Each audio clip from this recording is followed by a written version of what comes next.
Greetings everyone, in this video presentation, I will demonstrate the process of selling tickets on Seatgeek. Without delay, let's dive into today's tutorial. To commence, launch your internet browser and navigate to seatgeek.com. Simply perform a Google search and select the first link. Next, proceed to create an account on the Seatgeek website if you haven't already done so. The account creation process is quite straightforward.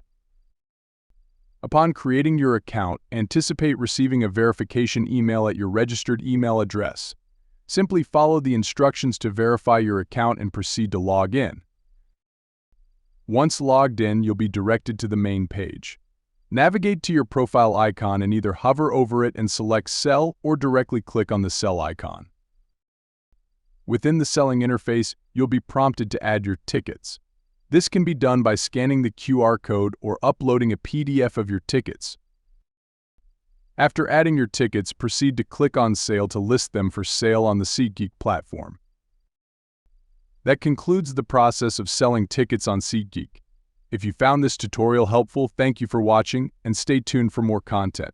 Until next time, take care.